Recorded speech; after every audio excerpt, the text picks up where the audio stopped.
Mga Lodi, don't skip ads po tayo. Maraming salamat sa patuloy ninyong pagsuporta. Subaybayan natin ang kwento ng isang kabataang nangarap para sa kanyang mga mahal sa buhay. Mula sa pinakamahina tungo sa pinakamalakas. Alamin natin ang kwento ng kanyang buhay. Kabanata 531 hanggang Kabanata 540. Kabanata 531. Bilang isang super mount, ang Golden Growler ay hindi mas mahina kaysa sa isang Sacred Blood Mount ng ikalawang santuwaryo ng Diyos matapos maging berserk. Bukod dito, ang malaking katawan nito ay napakabilis. Ang bawat hakbang nito ay higit sa 300 talampakan. Kahit na sa bilis ng silver-haired girl, hindi niya ito mahabol. Bukod dito, karamihan sa mga nilalang ay parang mga langgam sa harap ng Golden Growler, hindi kayang harangan ang daan nito. Kahit na ganoon, maraming nilalang ang nagtangkang sumugod sa mount, kinagat ito at nagdulot ng pagdurugo. Habang umaagos ang gintong dugo, gamulong ang Golden Growler sa sakit. Habang pinapatay ni Hansen ang mga nilalang na sumusugod sa kanya, ang mga ibon at lumilipad na mga hayop ay sumusugod sa kanya mula sa langit. Sa lahat ng dako ay may dugo at mga bangkay ng mga nilalang, ito ay isang napakamarahas na eksena. Boom! Malakas na tinamaan si Hansen sa ulo. Ito ay ang tukoy ng dalawang ulo na Silverbird. Kahit na hindi nasira ang helmet ni Hansen, sobrang sakit na sumigaw si Hansen at halos mahulog mula sa Golden Growler. Ang Golden Growler ay mayroong hindi mabilang na mga nilalang sa katawan nito. Sa lahat ng dako ay may dugo, ang Golden Growler ay nananatiling hari ng unang santuwaryo ng Diyos. Sa isang malakas na ungol, tumalon ito sa langit na parang isang burol. Nang bumagsak ito, ilang mga palasyo ang nasira at halos magkaroon ng lindol sa dating royal shelter. Maraming nilalang ang napatay at karamihan sa mga nilalang na nasa katawan nito ay nahulog. Nahawakan ni Hansen ang gintong buhok ng mount at nagtagumpay na manatili sa itaas. Tumayo ang Golden Growler at tumakbo muli patungo sa pangunahing gate. Mga grupo ng nilalang ang lumapit dito. Fight, fight, fight! Ito ang unang pagkakataon na nakulong si Hansen sa isang napakahirap na labanan. Hindi niya alam kung gaano karaming nilalang ang napatay niya. Ang kanyang kamay ay nanghina, ngunit patuloy na sumusugod ang mga nilalang sa kanya. 1 milya mula sa pangunahing gate, umungal ang Golden Growler at bumagsak sa lupa na nagdurog sa lupa. Natatakpan ito ng gintong dugo at ang balat nito ay nasira sa lahat ng dako ng maraming nilalang. Ang isa sa mga paa nito ay hindi nabuo, nakikita na ang mga buto. Hindi ka panipaniwala na nagtagal ang mount. Binawi ni Hansen ang Golden Growler at ikinabig ang kanyang mga pakpak, lumilipad palabas ng shelter. Gayunpaman, lahat ng mga ibon at lumilipad na mga hayop ay sumusugod na sa kanya, lalo na ang lumilipad na toro, na sumusugod sa kanya gamit ang mga sungay nito na parang mga sibat. Walang proteksyon ng Golden Growler, alam ni Hansen na hindi na siya mapipigilan. Nang makita ang dalawang ulo na Silverbird na humahabol sa kanya mula sa likod, kinagat ni Hansen ang kanyang mga ngipin at sumugod sa lumilipad na toro. Isang itim na kidlat at isang gintong kidlat ang nagbanggaan. Nang malapit nang tumama ang ulo ni Hansen sa mga sungay, bigla niyang ikinabig ang kanyang mga pakpak at umikot sa langit, itinulak ang kanyang mga binti, na sinasaktan ang leeg ng toro at yumuko upang hampasin ng malakas ang tiyan ng toro. Boom! Ang Ghost Podclaws ay tumama sa tiyan ng itim na toro na may malakas na puwersa. Hinailan ng malakas ni Hansen at umagos ang dugo. Isang sigaw ang narinig, at ang kahangahangang katawan ng toro ay bumagsak sa lupa. Tumapak si Hansen sa likod ng itim na toro at tinawag ang kanyang mga pakpak, sumugod palabas ng shelter. Boom! Narinig ni Hansen ang malakas na pagbagsak ng isang bagay, at pagkatapos ay narinig niya ang boses. Napatay ang Sacred Blood Creature na Inferno Bowl. Nakuha ang Beast Soul ng Inferno Bowl. Kainin ang karne nito upang makakuha ng 0 hanggang 10 Sacred Geno Points. Gayunpaman, wala nang oras si Hansen para sa mga iyon. Parang isang paro-paro na natatakpan ng dugo, sinira niya ang harang ng lumilipad na mga nilalang at lumabas ng royal shelter. Nang makita si Hansen na lumalabas ng shelter, nagalit ang silver-haired girl. Gayunpaman, wala siyang magawa. Sa mga pangyayaring ito, nagtagumpay pa ring makalabas ng shelter ang mga tao, kaya wala nang ibang paraan na magagawa niya. Sa labas ng shelter, parehong ang mga nilalang at tao ay umalis na. Ang mga Silver Beetles ay bumalik sa ilalim ng lupa. Ang Berserk Nightmare Wings ni Hansen ay napakabilis, at mabilis siyang nawala sa ice field. Pagbalik sa Crystal Palace, ginamo ni Hansen ang kanyang mga sugat habang iniisip ang Twin Spirits na kanyang nakasalamuha. Hindi nagsisi si Hansen. Ang tanging iniisip niya sa puntong ito ay kung paano niya mapapasakan niya ang Twin Spirits. Gusto niya sila ng sobra. Bihirang Twin Spirits, parehong royal. Napakabihira nila. Kasama ang kanilang lakas at kagandahan, ito ay isang regalo mula sa langit. Dapat sila ay akin, naisip ni Hansen, na nakakaramdam ng sama ng loob. Gayunpaman, ang Twin Spirits ay napakalakas at mayroong maraming sacred blood creatures. Nang pumasok si Hansen sa shelter, ilang sacred blood creatures lamang ang nagbabantay sa shelter. Kung ibang oras iyon, dapat ay mayroong hindi bababa sa 3 hanggang 4 na dosenang sacred blood creatures sa loob.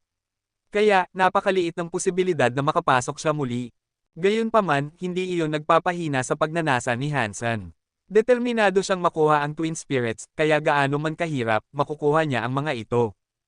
Upang makuha sila, dapat muna akong magkaroon ng kakayahang talunin sila at makuha ang 2 Spirit Stones. Ang mga sacred blood creatures ay hindi gaanong nakakatakot. Sa huli, hindi sila matalino. Lagi namang may paraan para harapin sila. Gayunpaman, ang Spirit Sisters ay napakatalino at malakas. Kung hindi ko sila matatalo, hindi ko kailanman makukuha ang Spirit Stones. Naisip ni Hansen ang kanilang mga kasanayan sa espada. Nakatanggap si Hansen ng hindi mabilang na mga atake mula sa 2 babae. Mayroon siyang hindi bababa sa 100 hanggang 200 sugat sa kanyang katawan. Sa kanyang karanasan sa pakikipaglaban sa silver-haired girl, natutunan ni Hansen ang kanilang mga kasanayan sa espada. Bigyan mo ako ng ilang oras, at tiyak na makakahanap ako ng solusyon. Sigurado si Hansen na kaya niya ito. Ang kanilang mga kasanayan sa espada ay napakakaiba at napakabilis. Sa pagtutulungan ng dalawa, halos walang solusyon. Gayunpaman, gaano man kalakas ang kanilang mga kasanayan sa espada, mayroon itong pattern. Hanggat mayroong pattern, dapat mayroong solusyon. Tiwala si Hansen na makakahanap siya ng paraan upang harapin iyon. Hintayin mo, kayo ay magiging akin sa susunod, determinadong sabi ni Hansen. Bagaman na isacrifice niya si Madsheel, sa kabutihang palad, napatay niya ang maraming nilalang sa shelter. Nakakuha siya ng ilang primitive beast souls at isang mutant beast soul, bilang karagdagan sa sacred blood beast soul ng Inferno Bowl. Hindi siya talagang nagkaroon ng pagkalugi. Kabanata 532. Sacred Blood Inferno Bowl, Shapeshifting Beast Soul. Tiningnan ni Hansen ang kanyang bagong beast soul na may kaunting pag-aalinlangan. Hindi niya inasahan na ito ay isang sacred blood shape-shifting beast soul. Sayang, hindi ito isang humanoid beast soul. Kapag ito ay nag-transform, maaari lamang itong makipaglaban sa anyo ng Inferno Bowl. Hindi talaga interesado si Hansen sa ganitong uri ng shape-shifting beast soul, ngunit ang isang Inferno Bowl ay may kakayahang lumipad. Ang isang beast soul na ganito ay mabebenta sa mataas na presyo. At kung gagamitin niya ang Black Crystals upang i-evolve ito sa isang Berserk Beast Soul, mas mataas pa ang magiging presyo nito. Mayroon ding isang Mutant Beast Soul na isang Shield Beast Soul din, ngunit hindi talaga interesado si Hansen sa ganitong uri. Kaya't nagplano siyang ipagbili ito sa hinaharap. Kung mayroon siyang humanoid shape-shifting Beast Soul, mas mataas ang tsansa niyang talunin ang Twin Spirit sa labanan, naisip ni Hansen sa kanyang sarili. Bagamat ang kakayahan ng Fairy Queen sa ikalawang santuwaryo ng Diyos ay malapit sa Beast Soul, siya ay may partikular na kahinaan, kapag siya ay nag-shapeshift, hindi siya makakabihis ng armor. Kung mangyari iyon, ang depensa ni Hansen ay magiging masyadong mababa. Wala siyang pag-asa na makatiis sa mga atake mula sa mga nilalang ng ikalawang santuwaryo ng Diyos. Ang sitwasyong ito ay hindi pa nagbigay ng solusyon. Bagamat hindi malubha ang mga sugat ni Hansen, seryoso pa rin ang mga ito. Kaya't siya ngayon ay naiiwan at nag-iisip kung paano maaaring talunin ang Twin Spirit. Bago siya bumalik sa Alliance, nagpunta si Hansen upang makita si Li Xinglan. Hiniling niya na bantayan ng sino man na nagbebenta ng mga humanoid shape-shifting beast souls.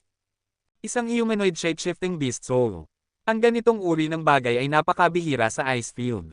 Kahit na may makakuha man ng isa, walang paraan na gusto nilang makipagpalitan, sabi ni Li Xinglan. Magtatanyag ako ng isang sacred blood shape-shifting beast soul bilang kapalit. Kahit na ito ay isang beast, at hindi humanoid, mayroon itong kakayahan na lumipad.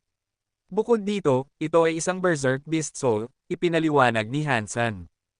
Isang berserk sacred blood shape-shifting beast soul na may kakayahang lumipad.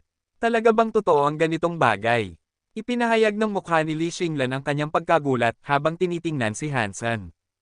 Pareho silang shape-shifting beast souls. Sa pangkalahatan, hindi kasing ganda ng isang humanoid, ngunit ang kombinasyon ng pagiging isang berserk beast soul at ang kakayahan nitong lumipad ay nagbago ng sitwasyon. Ang presyo ng isang berserk beast soul ay mas mataas kaysa sa isang ordinaryo, ngunit ang kakayahang lumipad ay nagbigay ng mas mataas na halaga. Oo, totoo ito, kailangan ko bang magsinungaling? Hindi tinawag ni Hansen ang Inferno Bull dahil hindi pa niya ito naitaas upang maging berserk. Kung nais niyang ibenta ito sa hinaharap, ang pagtawag dito ngayon ay magiging problema. Ito ay dahil ang berserk na bersyon ay magkakaroon ng ibang hitsura kaysa sa kasalukuyan, at mas madali itong matutuklasan ng iba. Okay, tutulungan kita sa pagtatanong. Paano kita mahahanap kung may balita? Tanong ni Li Xinglan. Nasa gitna ako ng conscription, magiging hindi maginhawa para sa atin na makipag-ugnayan. Ngunit malapit na akong maglakbay patungo sa Starwheel Shelter, kaya maaari tayong mag-usap doon sa ibang pagkakataon, sagot ni Hansen. Okay. Mabilis na sinabi ni Li Xinglan ito ngunit hindi na nagbigay ng karagdagang detalye. Pagkatapos ay naglakbay si Hansen mula sa Starwheel Shelter patungo sa Alliance. Habang ginagamot ang mga sugat na natamo niya, sinubukan din niyang isipin kung paano niya maaarang talunin ang sword skills ng Twin Spirit. Sa kaalaman ni Hansen kumpara sa kanilang mga sword skills, kailangan lamang niya ng kaunting oras upang makabuo ng blocking skill na makakapigil sa kanilang mga atake. Ngunit sabay-sabay ang kanilang mga atake, at ang makipaglaban sa kanila ay ibang-iba sa pakikipaglaban sa isang kalaban ng isa-isa. Hindi ganap na sigurado si Hansen kung kaya niyang harangan ang parehong mga sword skills nila. Para maging ligtas, nagpa siya si Hansen na matutong makakuha ng Hyper Geno Art upang mapaglabanan ang kanilang mga sword skills. Dahil dito, pumunta siya sa Saintfall Community sa military base upang hanapin ang Hyper Geno Art na kanyang nais. Ang sword skills ng Twin Spirit ay ganap na nakadepende sa bilis, kaya maraming paraan upang mapaglabanan ang kanilang sunod-sunod na mga atake. Maaaring gamitin ang bilis upang talunin ang kanilang bilis, ngunit maaari ring mangailangan ng mataas na depensa upang mapaglabanan ang bawat hit. Nakakita si Hansen ng maraming Hyper Geno Arts ng mga evolvers, ngunit wala ni isa ang naging kasiya siya sa kanya. Ang Saintfall Community ng militar, kumpara sa Saintfall Community na maaaring bisitahin ng mga ordinaryong tao, ay nag-aalok ng mas malawak na iba't ibang Hyper Geno Art. Matapos basahin ni Hansen ang introduksyon, nakakita siya ng isang uri ng Hyper Geno Art na nagbigay sa kanya ng pag-asa. Ito ay isang joint strike sword skill na tinatawag na duel, na nangangailangan ng dalawang tao. Nangangahulugan ito na kinakailangan ng dalawang tao upang magsanay ng sword skill. Naisip ni Hansen ito ng ilang sandali. Kung ang bawat tao ay makakagamit ng isang espada, magiging napakahirap para sa kanila na harangan ang dual blades ng Twin Spirit. Sa kanilang bilis, hindi mahalaga kung gaano kabilas ang espada ni Hansen, magiging napakahirap para sa kanya na mas mabilis kaysa sa Twin Spirit. Kung nais niyang talunin sila, kakailanganin ni Hansen ng dalawang espada. Kaya't pinili ni Hansen ang duel para sa double strike sword skill. Siyempre, hindi naisip ni Hansen na maghanap ng sino man na makakapagsanay kasama niya. Nais niyang matutunan ang dual sword skill sa kanyang sarili at matutong gumamit ng espada sa bawat kamay upang makipaglaban sa Twin Spirit. Sa kalidad na ito, magiging posible ang tagumpay sa labanan. Kung ito ay sino man, magiging imposibleng gamitin ang parehong kamay upang gawin ang ganitong uri ng sword skill, ngunit si Hansen ay nagtataglay ng kinakailangang talento ng both hands. Ang kanyang mga kamay ay hindi naiuri ng hiwalay dahil pareho silang itinuturing na pangunahing, at ang tibay ng kanyang isip ay nagbibigay daan para sa perpektong individual na kontrol. Kaya niyang gumamit ng ibang sword skill sa bawat kamay. Kailangan lamang niyang bahagyang baguhin ang operasyon ng dual skill. Wala siyang magiging problema sa paggamit ng skill na ito sa kanyang sarili. Bilang karagdagan dito, ginamit ni Hansen ang kanyang katawan upang alalahanin ang joint strike sword skill na taglay ng Twin Spirit. Natutunan niya ang 13 slashes mula sa overflow of slaying all with double blades, at naniwala si Hansen na maaari niyang baguhin ang duel upang maging isang skill na makakapagpatalo sa Twin Spirit. Si Hansen ay may hawak na maraming S-class licenses para sa Saintfall at nang walang pag-aalinlangan, agad niyang binili ang sword skill na duel. Ngayon, kailangan na lamang niyang maghintay na dumating ang Geno Solution bago siya makapagsimula sa pag-aaral nito. Ngunit ang mga sugat na nakuha ni Hansen ay kailangan pang gumaling, kaya hindi siya makapag-ehersisyo ng masyadong mabigat. Bawat araw ay nagpunta siya sa shelter at kumain ng laman ng ilang mutant creatures na kanyang inihanda, at ginugol ang natitirang oras niya sa pag-iisip kung paano baguhin ang dual sword skill. Matapos niyang simulan itong matutunan, napansin ni Hansen na ang mga kasanayang nangangailangan ng dalawang tao ay ganap na naiiba sa isang tao na gumagamit ng dalawang blades. Upang makumplito ang sword skill na ito, halos imposibleng gawin ito ng isang tao ng mag-isa. Matapos ang lahat, kung mayroong dalawang tao, maaari silang umatake mula sa iba't ibang posisyon. Ang pagiging nag-iisa at gumagamit ng parehong mga kamay, limitado ang iyong posisyon at anggulo. Kaya't maraming mga galaw sa dual blade sword skill ang imposibleng maisigawa gamit ang dalawang kamay. Ngunit hindi si Hansen ang tao na madaling sumuko at hindi siya makaisip ng anumang ibang paraan upang talunin ang Twin Spirit sa labanan. Nakatuon pa rin siya sa paggawa ng malalaking pagbabago sa dual sword skill, ngunit bago iyon, kailangan niyang matutunan ang default sword skill sa bawat kamay at pagkatapos ay iakma ito sa isang sword skill na angkop para sa paggamit ng parehong kamay. Marahil ito ay magiging mahirap para sa ibang tao, ngunit si Hansen ay nag-practice ng panorama sa loob ng maraming taon. Siya ay may mahusay na talento sa pakikipaglaban, kaya hindi imposible para sa kanya na baguhin ang skill na ito sa kanyang sarili. Habang iniisip niya ang sword skill ng Twin Spirit, sabay din niyang binabago ang kanyang dual skill at sabay na tumutukoy sa 13 slashes double blade skill. Mabilis ang kanyang pag-unlad. Sa loob ng 12 araw, nakabuo si Hansen ng isang double blade skill. Ngunit sa skill na ito, maraming negatibong aspeto. Walang silbi na magtagal sa mga ito, kaya't nagpa siya si Hansen na pumunta sa isang virtual training camp. Doon, susubukan niya ang skill na kanyang nilikha sa totoong laban. Kabanata 533. Sacred Blood Inferno Bowl, Shapeshifting Beast Soul. Tiningnan ni Hansen ang kanyang bagong Beast Soul na may kaunting pag-aalinlangan. Hindi niya inasahan na ito ay isang Sacred Blood Shapeshifting Beast Soul. Sayang na hindi ito isang Humanoid Beast Soul. Kapag ito ay nag-transform, maaari lamang itong makipaglaban sa anyo ng Inferno Bowl. Hindi talaga interesado si Hansen sa ganitong uri ng Shapeshifting Beast Soul, ngunit ang isang Inferno Bowl ay may kakayahang lumipad. Ang isang Beast Soul na ganito ay mabebenta sa mataas na presyo. At kung gagamitin niya ang Black Crystals upang i-evolve ito sa isang Berserk Beast Soul, mas mataas pa ang magiging presyo nito. Mayroon ding isang Mutant Beast Soul na isang Shield Beast Soul, ngunit hindi talaga interesado si Hansen sa ganitong uri. Kaya't nagplano siyang ipagbili ito sa hinaharap. Kung mayroon siyang Humanoid Shapeshifting Beast Soul, mas mataas ang tsansa niyang talunin ang Twin Spirit sa labanan, naisip ni Hansen sa kanyang sarili. Bagamat ang kakayahan ng Fairy Queen sa ikalawang santuwaryo ng Diyos ay malapit sa Beast Soul, siya ay may partikular na kahinaan, kapag siya ay nag-shapeshift, hindi siya makakabihis ng armor. Kung mangyari iyon, ang depensa ni Hansen ay magiging masyadong mababa. Wala siyang pag-asa na makatiis sa mga atake mula sa mga nilalang ng ikalawang santuwaryo ng Diyos. Ang sitwasyong ito ay hindi pa nagbigay ng solusyon. Bagamat hindi malubha ang mga sugat ni Hansen, seryoso pa rin ang mga ito. Kaya't siya ngayon ay naiiwan at nag-iisip kung paano maaaring talunin ang Twin Spirit. Bago siya bumalik sa Alliance, nagpunta si Hansen upang makita si Li Xinglan. Hiniling niya na bantayan ng sino man na nagbebenta ng mga humanoid shapeshifting beast souls. Isang humanoid shapeshifting beast soul. Ang ganitong uri ng bagay ay napakabihira sa Icefield. Kahit na may makakuha man ng isa, walang paraan na gusto nilang makipagpalitan, sabi ni Li Xinglan. Magtatanyag ako ng isang Sacred Blood Shapeshifting Beast Soul bilang kapalit. Kahit na ito ay isang beast, at hindi humanoid, mayroon itong kakayahan ng lumipad. Bukod dito, ito ay isang Berserk Beast Soul, ipinaliwanag ni Hansen. Isang Berserk Sacred Blood Shapeshifting Beast Soul na may kakayahang lumipad. Talaga bang totoo ang ganitong bagay? Ipinahayag ng mukha ni Li Xinglan ang kanyang pagkagulat habang tinitingnan si Hansen. Pareho silang shapeshifting beast souls. Sa pangkalahatan, hindi kasing ganda ng isang humanoid, ngunit ang kombinasyon ng pagiging isang berserk beast soul at ang kakayahan nitong lumipad ay nagbago ng sitwasyon. Ang presyo ng isang berserk beast soul ay mas mataas kaysa sa isang ordinaryo, ngunit ang kakayahang lumipad ay nagbigay ng mas mataas na halaga. Oo, totoo ito, kailangan ko bang magsinungaling? Hindi tinawag ni Hansen ang Inferno Bull dahil hindi pa niya ito naitaas upang maging berserk. Kung nais niyang ibenta ito sa hinaharap, ang pagtawag dito ngayon ay magiging problema. Ito ay dahil ang berserk na bersyon ay magkakaroon ng ibang hitsura kaysa sa kasalukuyan, at mas madali itong matutuklasan ng iba. Okay, tutulungan kita sa pagtatanong.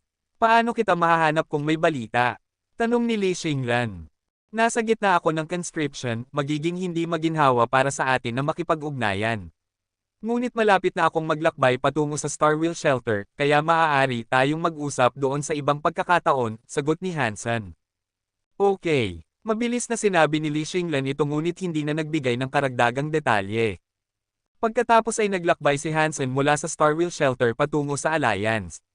Habang ginagamot ang mga sugat na natamo niya, sinubukan din niyang isipin kung paano niya maaarang talunin ang sword skills ng Twin Spirit. Sa kaalaman ni Hansen kumpara sa kanilang mga sword skills, kailangan lamang niya ng kaunting oras upang makabuo ng blocking skill na makakapigil sa kanilang mga atake. Ngunit sabay-sabay ang kanilang mga atake, at ang makipaglaban sa kanila ay ibang-iba sa pakikipaglaban sa isang kalaban ng isa-isa. Hindi ganap na sigurado si Hansen kung kaya niyang harangan ang parehong mga sword skills nila. Para maging ligtas, nagpasya si Hansen na matutong makakuha ng Hyper Geno Art upang mapaglabanan ang kanilang mga sword skills. Dahil dito, pumunta siya sa Saintfall Community sa military base upang hanapin ang Hyper Geno Art na kanyang nais. Ang sword skills ng Twin Spirit ay ganap na nakadepende sa bilis, kaya maraming paraan upang mapaglabanan ang kanilang sunod-sunod na mga atake. Maaaring gamitin ang bilis upang talunin ang kanilang bilis, ngunit maaari ring mangailangan ng mataas na depensa upang mapaglabanan ang bawat hit. Nakakita si Hansen ng maraming Hyper Geno Arts ng mga evolvers, ngunit wala ni isa ang naging kasiya siya sa kanya. Ang Saintfall Community ng militar, kumpara sa Saintfall Community na maaaring bisitahin ng mga ordinaryong tao, ay nag-aalok ng mas malawak na iba't ibang Hyper Geno Art. Matapos basahin ni Hansen ang introduksyon, nakakita siya ng isang uri ng Hyper Geno Art na nagbigay sa kanya ng pag-asa. Ito ay isang joint strike sword skill na tinatawag na duel na nangangailangan ng dalawang tao. Nangangahulugan ito na kinakailangan ng dalawang tao upang magsanay ng sword skill. Naisip ni Hansen ito ng ilang sandali. Kung ang bawat tao ay makakagamit ng isang espada, magiging napakahirap para sa kanila na harangan ang dual blades ng Twin Spirit. Sa kanilang bilis, hindi mahalaga kung gaano kabilas ang espada ni Hansen, magiging napakahirap para sa kanya na mas mabilis kaysa sa Twin Spirit. Kung nais niyang talunin sila, kakailanganin ni Hansen ng dalawang espada. Kaya't pinili ni Hansen ang duel para sa double strike sword skill. Siyempre, hindi naisip ni Hansen na maghanap ng sino man na makakapagsanay kasama niya. Nais niyang matutunan ang dual sword skill sa kanyang sarili at matutong gumamit ng espada sa bawat kamay upang makipaglaban sa Twin Spirit. Sa kalidad na ito, magiging posible ang tagumpay sa labanan. Kung ito ay sino man, magiging imposibleng gamitin ang parehong kamay upang gawin ang ganitong uri ng sword skill, ngunit si Hansen ay nagtataglay ng kinakailangang talento ng both hands. Ang kanyang mga kamay ay hindi naiuri ng hiwalay dahil pareho silang itinuturing na pangunahin, at ang tibay ng kanyang isip ay nagbibigay daan para sa perpektong individual na kontrol. Kaya niyang gumamit ng ibang sword skill sa bawat kamay. Kailangan lamang niyang bahagyang baguhin ang operasyon ng dual skill. Wala siyang magiging problema sa paggamit ng skill na ito sa kanyang sarili. Bilang karagdagan dito, ginamit ni Hansen ang kanyang katawan upang alalahanin ang joint strike sword skill na taglay ng Twin Spirit. Natutunan niya ang 13 slashes mula sa overflow of slaying all with double blades, at naniwala si Hansen na maaari niyang baguhin ang duel upang maging isang skill na makakapagpatalo sa Twin Spirit. Si Hansen ay may hawak na maraming S-class licenses para sa Saintfall at nang walang pag-aalinlangan, agad niyang binili ang sword skill na duel. Ngayon, kailangan na lamang niyang maghintay na dumating ang Geno Solution bago siya makapagsimula sa pag-aaral nito. Ngunit ang mga sugat na nakuha ni Hansen ay kailangan pang gumaling, kaya hindi siya makapag-ehersisyo ng masyadong mabigat. Bawat araw ay nagpunta siya sa shelter at kumain ng laman ng ilang mutant creatures na kanyang inihanda, at ginugol ang natitirang oras niya sa pag-iisip kung paano baguhin ang dual sword skill. Matapos niyang simulan itong matutunan, napansin ni Hansen na ang mga kasanayang nangangailangan ng dalawang tao ay ganap na naiiba sa isang tao na gumagamit ng dalawang blades. Upang makumplito ang sword skill na ito, halos imposibleng gawin ito ng isang tao ng mag-isa. Matapos ang lahat, kung mayroong dalawang tao, maaari silang umatake mula sa iba't ibang posisyon. Ang pagiging nag-iisa at gumagamit ng parehong mga kamay, limitado ang iyong posisyon at anggulo. Kaya't maraming mga galaw sa dual blade sword skill ang imposibleng maisigawa gamit ang dalawang kamay. Ngunit hindi si Hansen ang tao na madaling sumuko at hindi siya makaisip ng anumang ibang paraan upang talunin ang Twin Spirit sa labanan. Nakatuon pa rin siya sa paggawa ng malalaking pagbabago sa dual sword skill, ngunit bago iyon, kailangan niyang matutunan ang default sword skill sa bawat kamay at pagkatapos ay iakma ito sa isang sword skill na angkop para sa paggamit ng parehong kamay. Marahil ito ay magiging mahirap para sa ibang tao, ngunit si Hansen ay nag-practice ng panorama sa loob ng maraming taon. Siya ay may mahusay na talento sa pakikipaglaban, kaya hindi imposible para sa kanya na baguhin ang skill na ito sa kanyang sarili. Habang iniisip niya ang sword skill ng Twin Spirit, sabay din niyang binabago ang kanyang dual skill at sabay na tumutukoy sa 13 slashes double blade skill. Mabilis ang kanyang pag-unlad. Sa loob ng 12 araw, nakabuo si Hansen ng isang double blade skill. Ngunit sa skill na ito, maraming negatibong aspeto.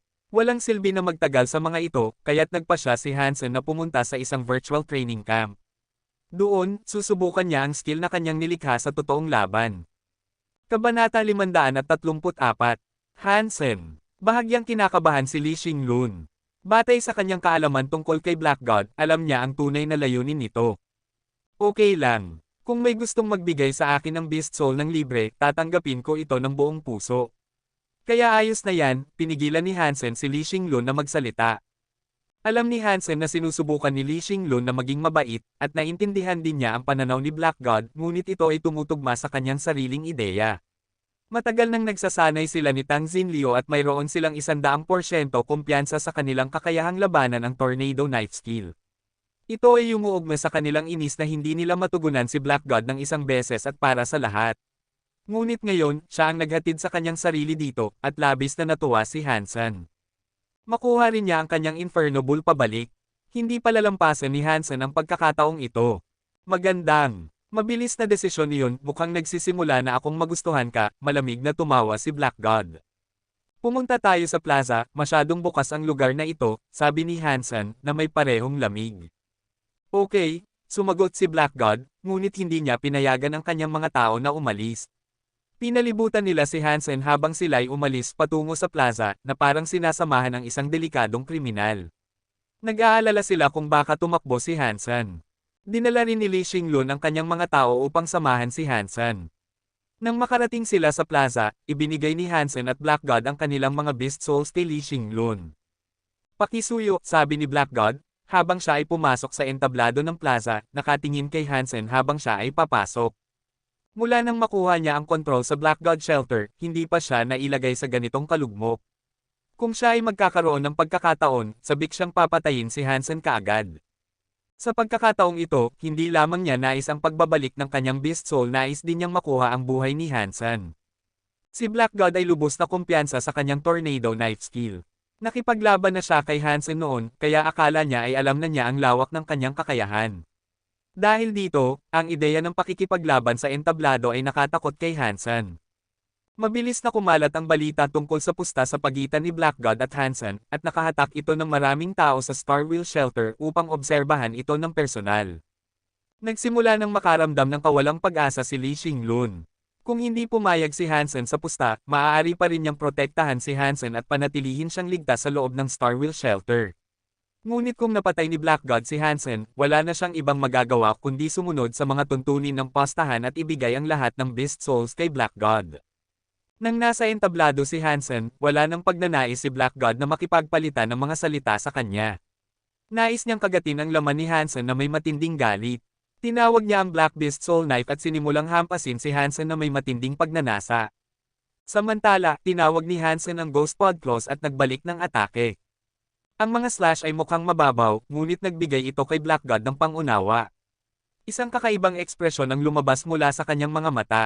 Kung patuloy siyang maghahatak sa ganitong paraan, malamang na mapuputol ang kanyang mga siko ng Ghost Pod Claws, siya ay magiging pagkain ng sandata ng kanyang kaaway. Dahil sa kawalang pag-asa, wala nang magawa si Black God kundi umatras. Matapos niyang umiwas sa isang swipe mula sa mga claws ni Hansen, nag-ipon siya ng isa pang atake. Kumpiyansa si Black God sa kanyang Tornado Knife skill, bagamat para sa iba sa parehong klase, napakabihira na makakita ng sinuman na makaharang ng ganitong atake ng 2 beses. Dapat ay imposibleng gawin ito ni Hansen. Maraming tao ang nag-iisip ng parehong bagay tulad ni Black God dahil ang kanyang Tornado Knife skill ay kilala sa buong Ice Fields, kung saan ito ay kilala bilang The Disappeared Demon Knife. Karamihan sa mga tao ay hindi alam kung sino si Hansen.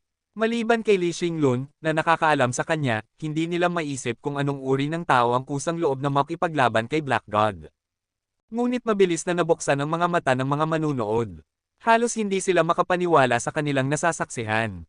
Umatras si Black God at iniiwasan ang Ghost Pod Claws. Muli siyang nagayos ng kanyang posisyon gamit ang kutsilyo at sinubukang umatake, ngunit sa kalahating taas lamang ng kanyang sandata nang mapagtanto niyang hindi niya magagawa ang kanyang pinaplano. Tulad ng dati, kung siya ay magbubukas sa isang malawak na atake, ang kanyang baywang ay magiging nakabukas sa galit ng Ghost Pod Claws. Coincidence. Naramdaman ni Black God ang pag-aalala, hindi makapaniwala sa nangyayari. Hindi niya rin mahanap na may sino man na kayang harangan ang kanyang Tornado Knife skill ng ganito. Umatras si Black God at muling umatake, ang kanyang mukha ay nagbago sa isang pangit na grimace. Nag-swipe si Black God patungo kay Hansen ng 12 beses, ngunit wala sa mga atake na ginawa sa isang whirlwind ng galit ang umabot. Ang kanyang sandata ay halos umabot sa kalahating taas bago siya napilitang ibalik ito. Wala nang ibang pagkakataon si Black God kundi ang itapon ang Tornado Knife skill ng 2 beses na mas mabilis, na nagdulot ng madilim na galit sa kanyang mukha. Hindi pa siya nakakaranas ng ganito, ngunit sa palagay niya ay marahil ay isang malas na araw lamang. Ang mga tao sa paligid ay nagulat na. Ang mga nasa labas at nasa loob ng arena ay makikita ng malinaw ang lahat ng nangyayari. Ang bantog na knife skill ni Black God ay ganap na walang silbi laban kay Hansen. Hindi lamang ito walang silbi sa mga epekto, kundi pati na rin sa dami ng mga atake na maaari niyang gawin dahil sa patuloy na pagbabalik ng kanyang sandata. Kung ang kutsilyo ni Black God ay isang scabbard, siya ay natatakot na baka hindi na siya mabigyan ng pagkakataong ilabas ito. Tuwing umusog si Black God sa kanyang baywang upang ilabas ang kutsilyo, sa susunod na sandali, napipilitang ibalik ito. Ano man ang gawin niya, hindi niya mahanap ang anumang pagkakataon upang ilabas ang kanyang sandata. Mula ulo hanggang paa, patuloy na umatras si Black God. Ang kanyang hitsura ay parang isang mag-aaral na nagtangkang ilabas ang kutsilyo sa unang pagkakataon o parang nagsasanay sa harap ng isang guro, kung saan ang guro ay kayang hulaan ang bawat galaw at hampasin ang isang mahina na bahagi bago pa man malaman ng kanyang estudyante na nandyan ito. Ang Disappearing Demon Knife, Tornado Knife Skill, ay tila biglang naging isang kabalbalan. Hindi man lang makalabas ng kanyang kutsilyo si Black God kaya't wala siyang pagkakataong subukang umatake ng 2 beses na mas mabilis. Umatras, patuloy na umatras. Mukhang walang ibang pagpipilian kundi ang umatras. Hindi kailanman lumitaw si Black God na ganito ka-weak, ganito kamahina, sa mismong sandaling ito. Ang Tornado Knife skill na nagbigay sa kanya ng reputasyon ay biglang naging ganap na walang silbi. Nagsimula na siyang makaramdam na tila nakalimutan na niya kung paano gamitin ang kutsilyo. Napakalakas niya. Sino ba ang taong ito? Napakakatakot. Para bang pinapanood ang isang ama na pinarurusahan ang kanyang sariling anak. Simula kailan nagkaroon ng ganitong kalakas na individual sa ice field? Si Black God ay pinapahirapan na parang pinabayaan na bata. Talaga bang si Black God mula sa Black God Shelter? Dapat siya ay isang peking tao. Paano nagiging ganito kawalang silbi ang Infernal Knife ni Black God? Hindi ito nakakagulat. Narinig mo na ba ang tungkol sa isang tao na may reputasyon na hindi karapat-dapat? Si Black God ay ganon. Ipinanganak lang siya sa maraming masisipag na tagasunod kaya't pinaniniwalaan ng mga tao na siya ay mahusay. Ngunit ang taong nasa likod ng kurtina ay wala. Kapag siya ay nag-iisa sa entablado, siya ay pinapahirapan na parang baguhan. Ngunit sino ang taong iyon? Ganap na na-restrict ang galaw ni Black God at tila siya ay nahulog sa mga tinak na baging. Hindi siya makaalis ng kahit anong bahagi ng kanyang katawan, at kung siya ay umusad kahit kaunti, siya ay matutusok ng isang nakamamatay na tinak. Si Black God ay nawawalan ng pag-asa, at ipinahayag ang kanyang hindi kasiyahan sa pamamagitan ng pagsigaw.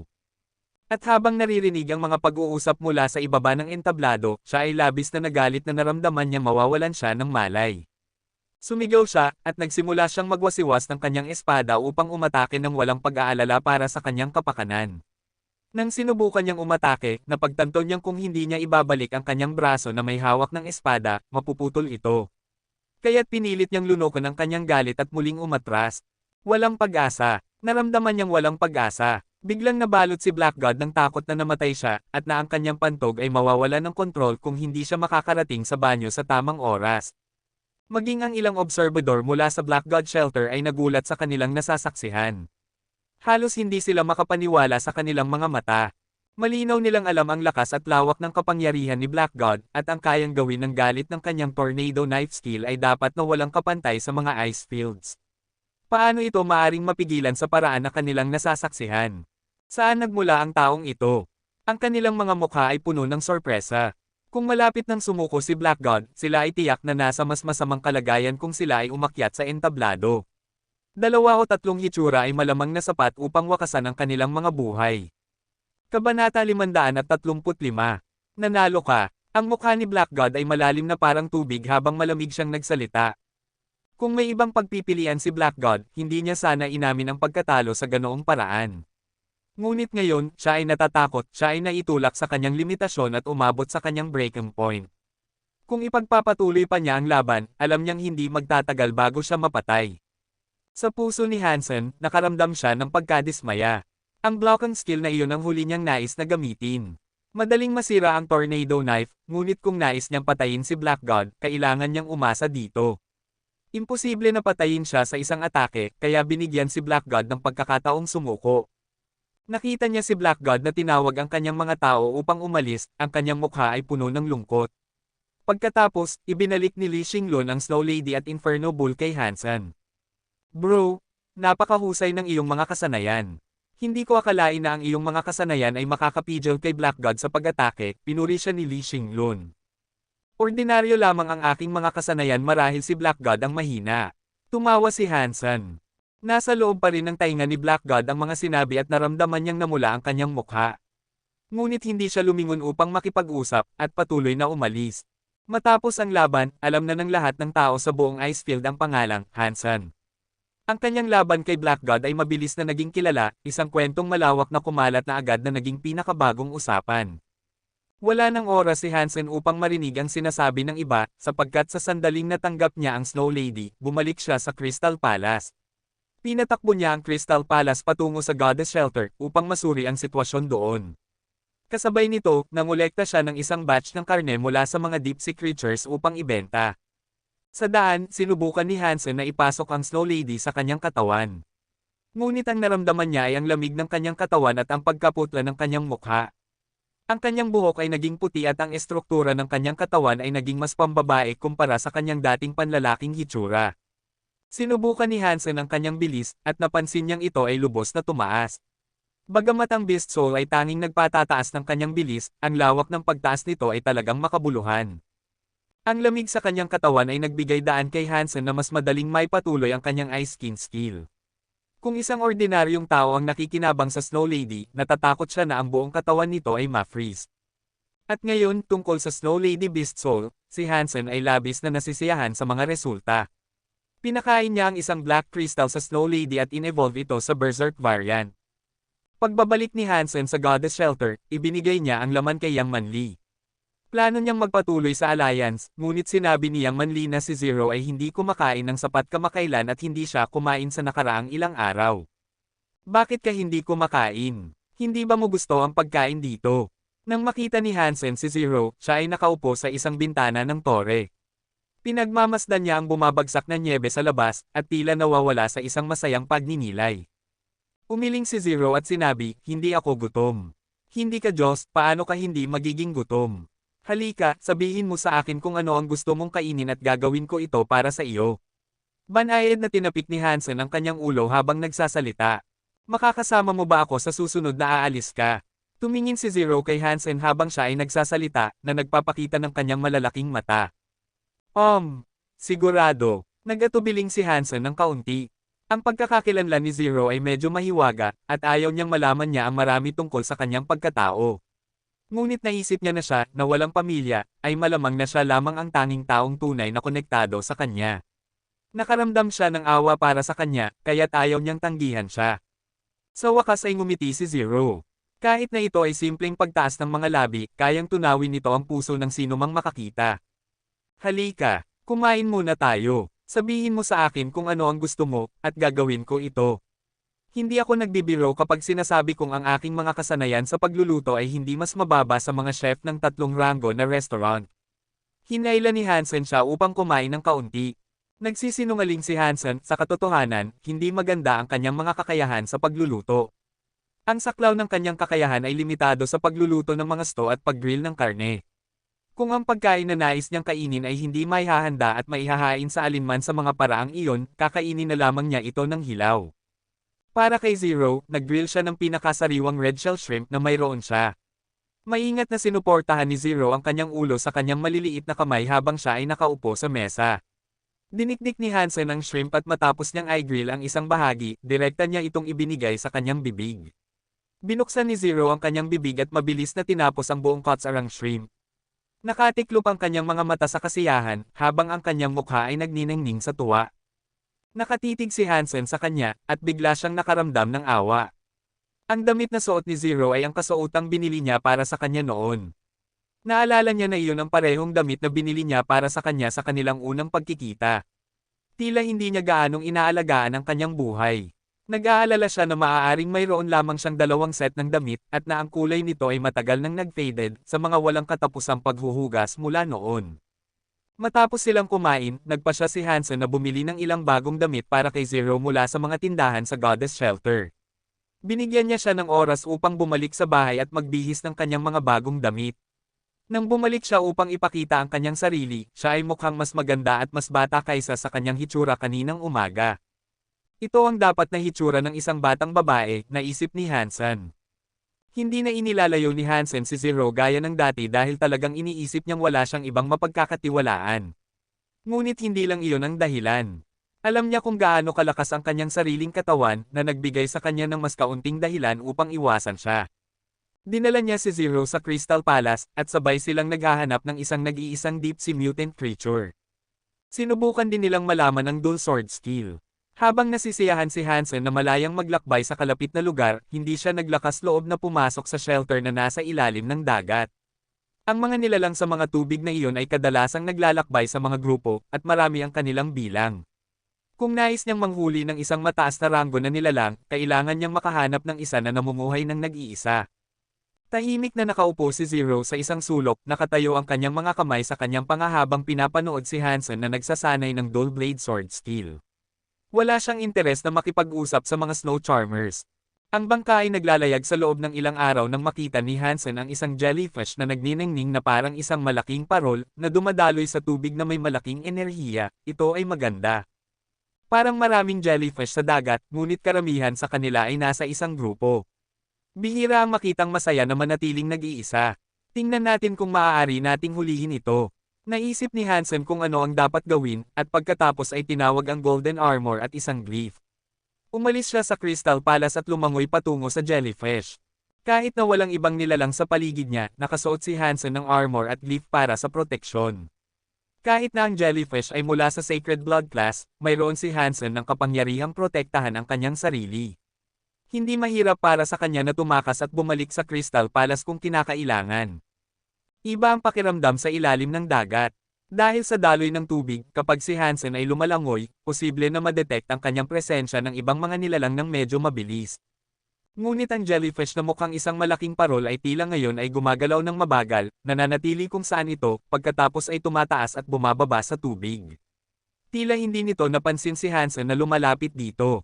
Napakabobo ng jellyfish na iyon, walang paraan na ito ay isang mataas na klaseng nilalang. Lumapit si Hansen sa jellyfish ngunit hindi niya tinawag ang ghost pod claws. Malapit na siya at tinamaan ang semicircular na katawan ng jellyfish. Ang ghost pod claws ay may lason. Kahit na hindi natatakot si Hansen sa lason, ang lasa ng nahawa ang nilalang ay maapektuhan ng substansya. Kaya't pinili niyang gamitin ang yin force upang hampasin ang jellyfish hanggang mamatay ito. Mas masarap ito kapag inihaw nila mamaya. Hampas ni Hansen ang translucent, wobbling jellyfish at ang kanyang kamao at braso ay pumasok sa katawan nito. Bigla, nagbago ang mukha ni Hansen. Naramdaman niyang parang ang kanyang kamao ay pumasok sa isang burol ng putik. Nawalan siya ng lakas, at ang yin force ay tumigil na sa paggana. Nais niyang bawiin ang kanyang kamao na nananatili pa rin sa loob ng katawan ng jellyfish, ngunit napagtanto niyang ang nilalang ay mahigpit na nakakapit mula sa loob at hindi siya pinapayagang makaalis. Ano man ang direksyon na kanyang hilahin, ang jellyfish ay sumunod at nanatiling nakadikit sa kanya. Ang mga tentacles ng jellyfish ay pinalibutan si Hansen at tinali siya. Naramdaman niya ang kuryente mula sa jellyfish na nagdudulot sa kanyang katawan na mangisay at mag-cramp. Hindi niya makontrol ang kanyang sarili, at ang kanyang bibig ay nagbukas upang lunokon ang tubig dagat. Kabanata 536. Ano ba ito? Si Hansen ay nagulat sa literal at talagang paraan. Pinigilan niya ang sarili upang mapaglabanan ang kuryenteng pumasok sa kanya, at pagkatapos ay tinawag ang ghost pod claws upang mag-slash ng ligaya sa jellyfish. Ngunit ang Ghost Pod Claws ay dumaan ng diretso sa gelatinous na balat at naipit din sa loob ng nilalang.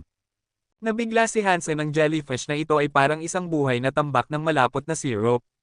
Lahat ng mga slash at suntok ay walang silbi laban dito dahil wala itong epekto at patuloy na hawak ng kanyang kaaway ang kanyang katawan anuman ang mangyari. Pinipigilan ni Hansen ang mga cramp na dulot ng umuusok na kuryente at desperadong nais na makabalik sa Crystal Palace sa lalong madaling panahon. Ngunit patuloy na umatake ang jellyfish, dumidikit ito sa lahat ng bahagi ni Hansen.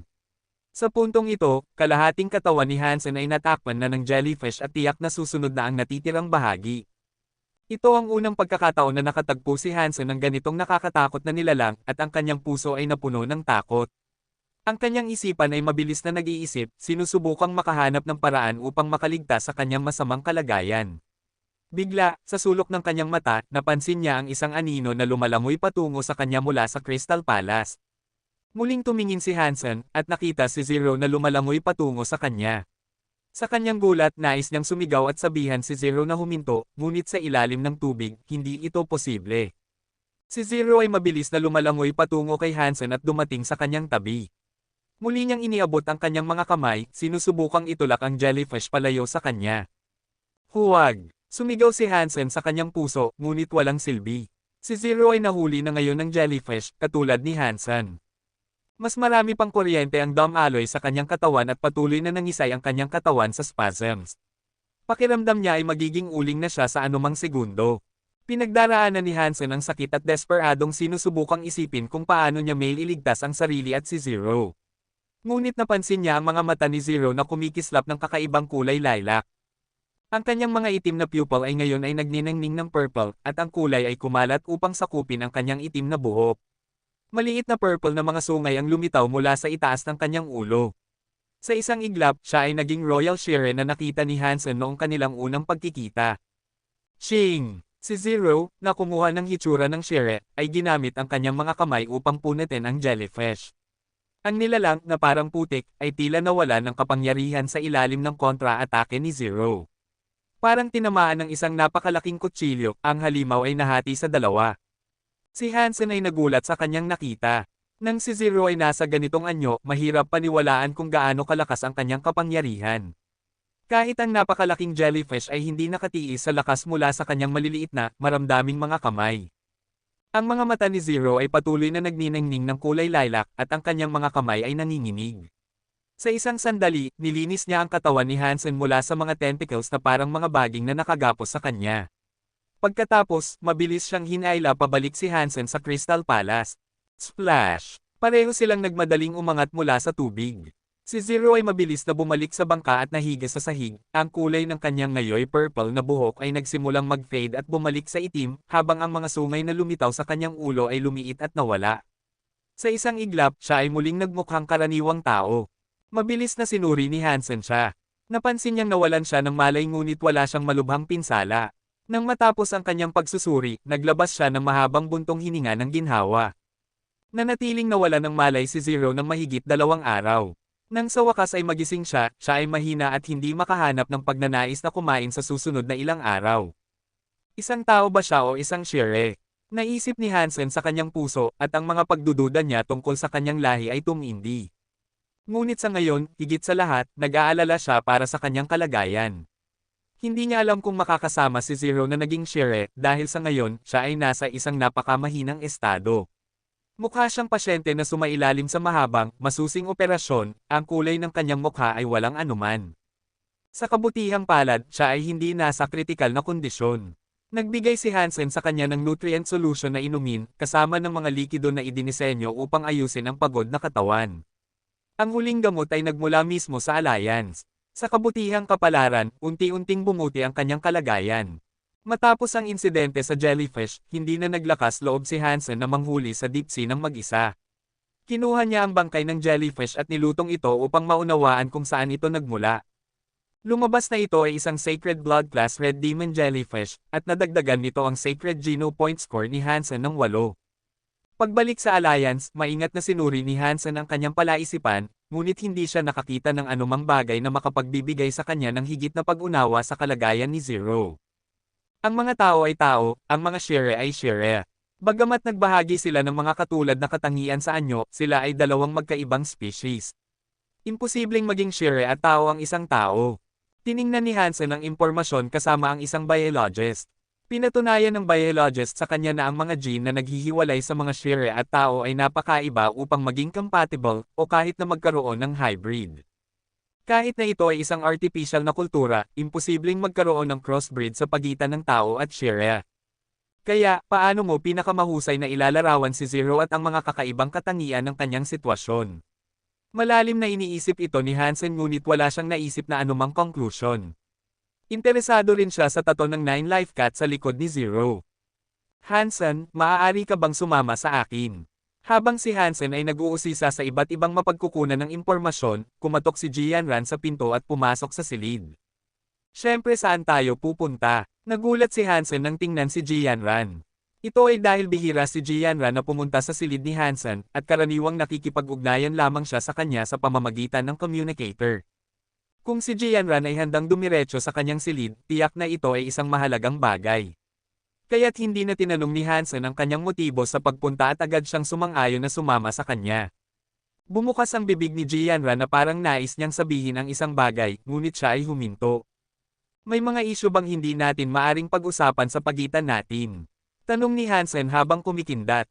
Naramdaman ni Jianran ang kawalang pag-asa at bumantong hininga. Bukas, pupunta ako sa isang exchange event. Sana ay makasama mo ako. Anong exchange event? Tumingin si Hansen kay Jianran na may kaunting pagkalito dahil naisip niya kung siya ay pumunta sa kanya dahil sa isang bagay na may kaugnayan sa kanyang pamilya. Hindi niya inaasahan na nais niya siyang makasama sa isang exchange event.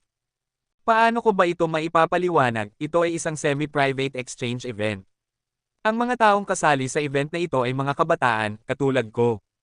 Mabagal na nagsalita si Jianran na detalyado ang kanyang paliwanag ng may malaking pag-iingat. Hindi ba ito isang dating event? Komandat ang mga mata ni Hansen. Nagalit si Jianran at sinabi, gamitin mo ang isip mo. Wala itong kinalaman dito. Ito ay talagang isang exchange event lamang. Ngunit makikita mo, ang mga taong naruroon ay espesyal. At gayon din ang mga produktong inaalok. Umaasa ako na makakasama mo ako dahil sigurado akong makakatulong ito sa iyo sa hinaharap. Maaari mo bang sabihin sa akin kung anong uri ng exchange event ito? Tanong ni Hansen, na ngayon ay naguguluhan. Nag-atubili si Jianran ngunit nagpa siya na sabihin sa kanya. Dapat ay alam mo na ang mga tao ay may mga surpassers, at ito ang tunay na simula ng ating ebolusyon. Tumango si Hansen at sinabi, itinuro sa akin ito noong ako ay nag-aral. Ang isang surpasser ay kayang lampasan ang mga limitasyon ng anumang ordinaryong tao at ang kanilang pag-iral ay nangangahulugang simula ng genetic evolution ng sangkatauhan. Ang exchange event ay tatalakay sa ating genetic evolution, sabi ni Jianran. Tumingin si Hansen kay Jianran, ngunit hindi siya ganap na sigurado sa kanyang ibig sabihin. Kung ang mga surpassers ay simula ng susunod na hakbang ng sangkatauhan, ang mga taong sasali sa ganitong event ay dapat mga surpassers lamang. Si Jianran ay simpleng isang evolver, kaya ano ang gagawin niya doon? Mukhang alam ni Jianran kung ano ang iniisip ni Hansen. Sinimulan niya ang karagdagang paliwanag, sa teorya, ang mga tao ay kailangang umabot sa antas ng isang surpasser upang ma-evolve ang kanilang mga gene ng mag-isa. Ngunit may mga tiyak na kaso kung saan ang mga may walang kapantay na talento ay nagawang mag-evolve ng mag-isa. Layunin ng exchange event na talakayin ang usaping ito. Kabanata 537. Maingat na ipinaliwanag ni Jianran ang lahat, ngunit mabilis na naunawaan ni Hansen kung ano talaga ang ibig niyang sabihin. Sa kanyang puso, nagulat siya. Ang impormasyong makokolekta niya sa Skynet tungkol sa mga surpassers ay medyo limitado. Ang populasyon ng buong alliance ay lumampas sa ilang bilyon, ngunit ang bilang ng mga rehistradong surpassers ay nasa ilalim ng 1,000,000. Ang mga ordinaryong tao ay alam na ang third shelter ay mapanganib, at ang mga surpassers doon ay napakasigla. Taglay nila ang mga kapangyarihang hindi kayang makuha ng mga ordinaryong tao. Tungkol naman sa hitsura ng third shelter, walang nakakaalam. Kaya, ang mga ordinaryong tao ay walang ideya kung ano ang dapat isipin tungkol dito. Ang alam lamang ng mga tao ay ang mga malalakas na nilalang na sinasabing naninirahan doon sa third shelter, ngunit iyon lang ang alam nila. Tungkol naman sa impormasyong handang ilabas ng alliance na nagdedetalye sa third shelter, ito ay napakaliit. Ang data na kanilang ibinigay ay nagsasabi na ang fitness ng mga ordinaryong nilalang doon ay hindi bababa sa 300. Ang kaalamang ito ay sapat na nakakatakot. Ang isang tao na evolver na may mahusay na genes ay may average na 30 lamang. Ang mga may mahusay na genes mula sa second shelter ay sinasabing may fitness level na nasa paligid ng 130 hanggang 150. Ang pag-abot sa fitness level na 150 ay isang bihira at napakataas na karangalan para sa isang tao na makamit. Ang pinakamalakas lamang ang maaaring pumasok sa evolution pool at mag-evolve bilang isang surpasser, at kailangan nilang maabot ang fitness level na 300 upang magawa ito. At ang antas na iyon ay kabilang sa pinakamahina na nilalang sa third shelter. Napakabihira na masaksihan ng isang tao na maabot ang ganitong taas, kaya paano sila umaasa na mabuhay sa third shelter na dapat na puno ng pinakabaliw na mga nilalang. Kahit ang pinakamalakas na tao ay mas mahina kaysa sa pinakamahina na nilalang sa third shelter, kaya paano sila lumaki sa ganoong lugar? Ang sagot ni Jianran ay nakasalalay sa Hyper-Geno-Art. Karaniwan para sa mga tao na tawaging Sky Step, ang pag-abot sa fitness level na 300. Kung maabot mo ang antas na iyon, magiging katumbas ka ng isang celestial being. Ang pagiging isang celestial being ay nangangailangan na lumampas ka sa mga mortal na kakayahan ng mga tao at makakausap mo ang mga nasa langit. Ang tinatawag na mga communicators ng langit ay nababad at nasisipsip ng mga kapangyarihan ng sansinukob, hindi na nila kailangang kumain ng pagkain para sa sustansya o nutrisyon. Ang sinumang tao na maabot ang ganitong taas ay may kakayahang kontrolin ang ilang mga kapangyarihan ng sansinukob. Kabilang dito ang ani, na nagbibigay daan sa pagkontrol ng kulog at kuryente. Ang iba ay makakapagkontrol ng tubig, apoy, at maging ang oras at espasyo mismo. Ang paghawak sa mga kapangyarihang ito ay nangangailangan ng Hyper-Geno-Arts ngunit hindi ang anumang ordinaryong variant. Nagsalita si Jianran ng isang salitang pamilyar kay Hansen, Qigong.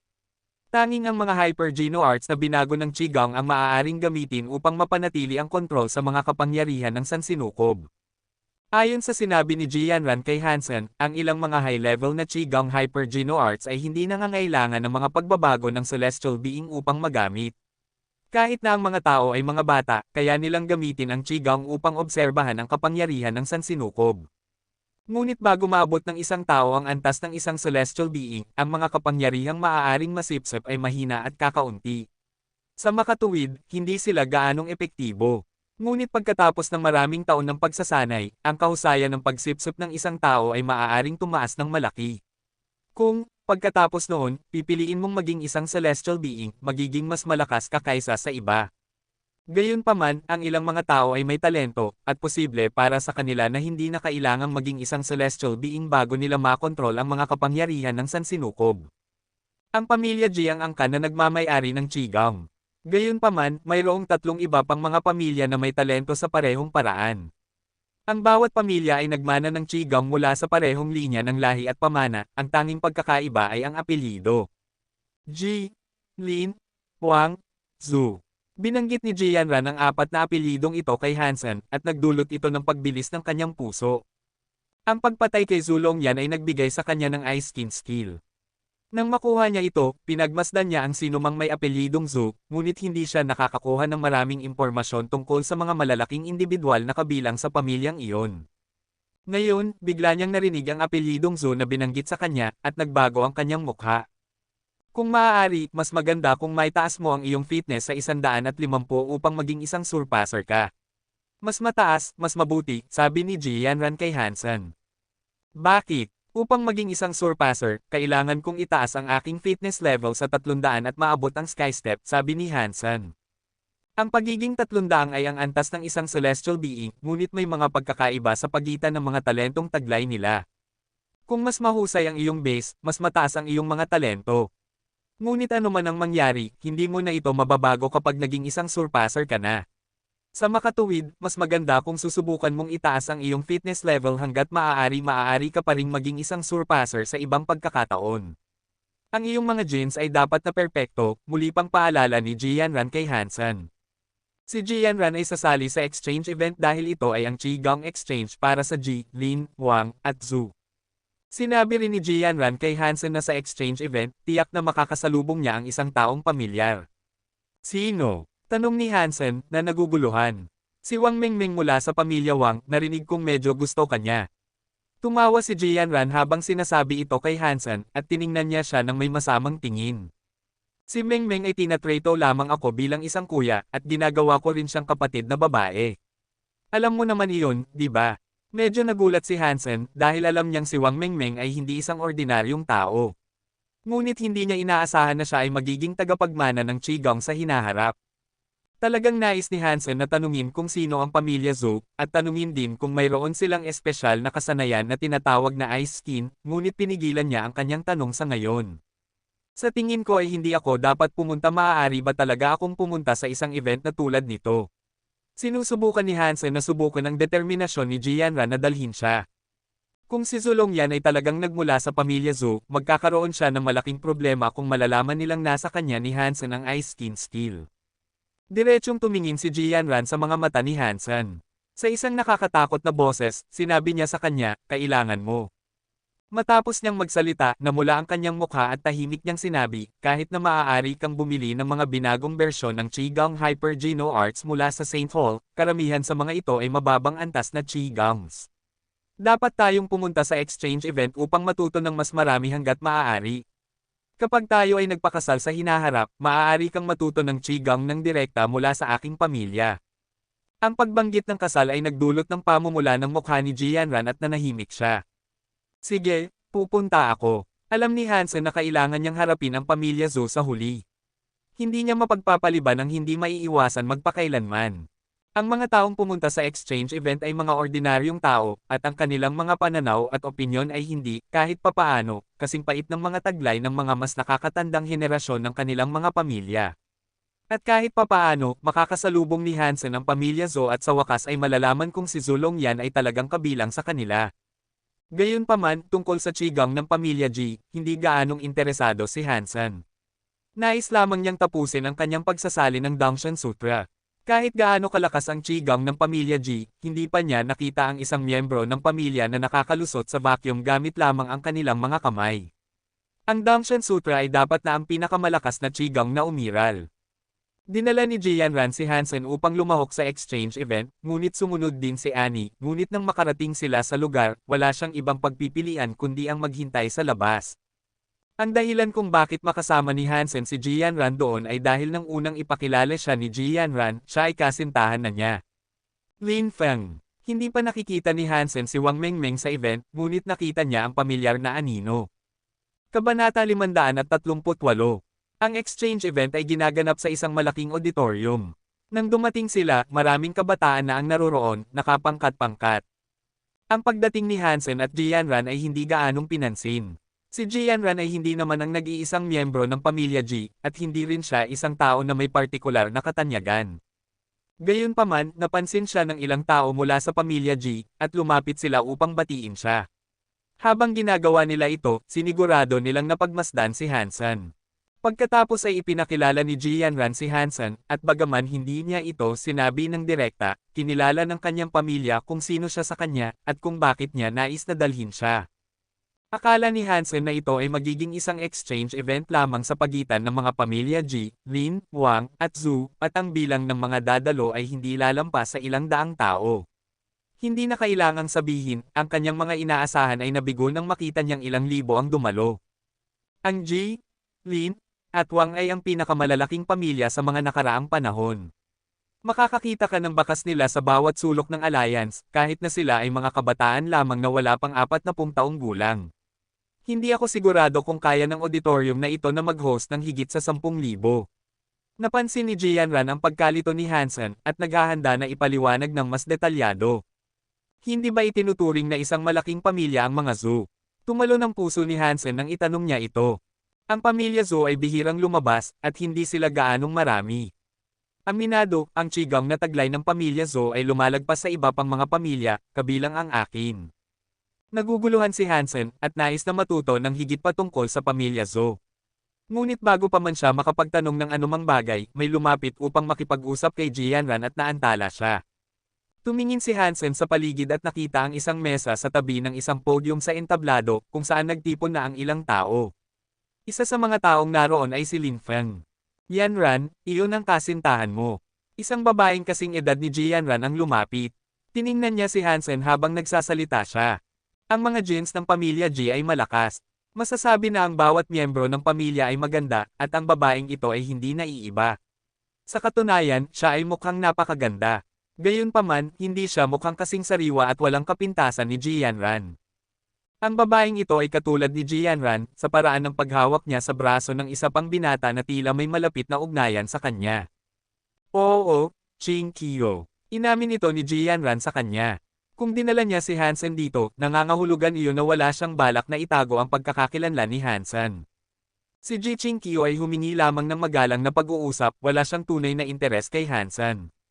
Bago pa man mapakilala ni Jianran si Hansen, nagsimula nang ipakilala ni Ji Ching-kyo ang lalaking nasa tabi niya. Yanran, ito ang kasintahan ko, si Zuyiyang. Ngayon, narito siya bilang kinatawan ng pamilya Zhu, na dumating upang pag-usapan ang Jade Heart Sutra. Habang sinasabi ito ni Ji Ching-kyo, ang kanyang mga kilay ay nakataas ng malakas. Magalang na binati ni Jianran si Zuyiyang, samantalang ang puso ni Hansen ay bahagyang nanginginig. Nang makita si Zuyiyang sa harap niya, ginawa ni Hansen ang kanyang makakaya upang obserbahan ang kagandahang asal at naghambing kay Zulongyan. Mabilis na nakaramdam ng pagkadismaya si Hansen. Kahit na sila ay mula sa parehong pamilya, hindi naman parang kailangan nilang magkamukha. Sa paglipas ng panahon, nakalimutan na rin ni Hansen ang hitsura ni Zulongyan. Ilang taon na rin ang nakalipas. Pagkatapos ay nakipag-usap si Jianran kay Ji Ching-kyo ng ilang sandali, na patuloy na nagpupuri sa kung gaano kasarap at kamangha-mangha si Zuyiyang habang hindi pinapansin si Hansen. Nakaramdam ng hindi pagkagusto si Jianran sa kanyang pag-uugali, at naisip ng isang dahilan upang iwanan sila.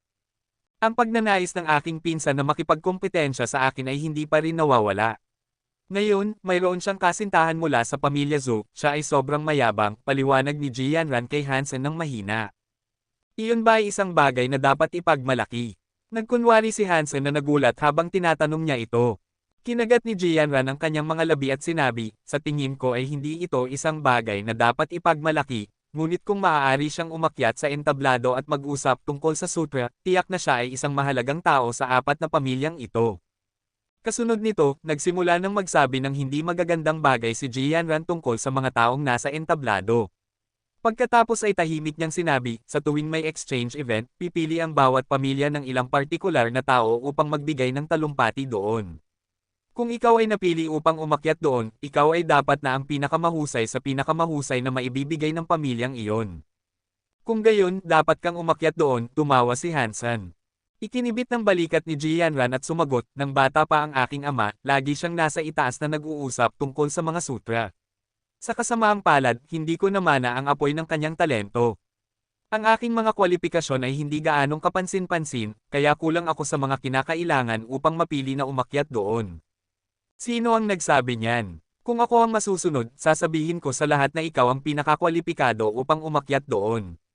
Kapag nasa itaas ka na, hindi mo na kailangang magsalita o mag-usap.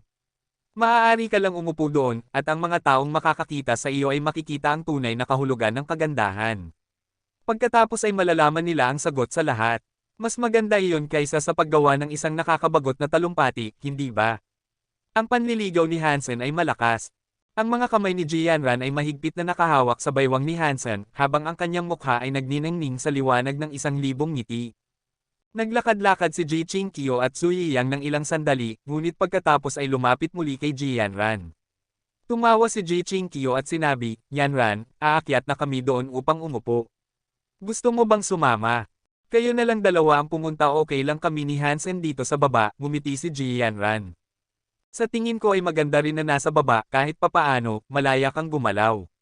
Doon sa itaas, nakakulong ka sa mga titig ng 1,000 tao. Parang nakakahiya. Kung hindi lang dahil kay Yang, na kailangang magbigay ng mahalagang talumpati doon, hindi rin ako pupunta. Ang mayabang, mapagmataas na mukha ni Ji Chingqi ay nagpasira sa kanyang tila kaaya-ayang mga salita.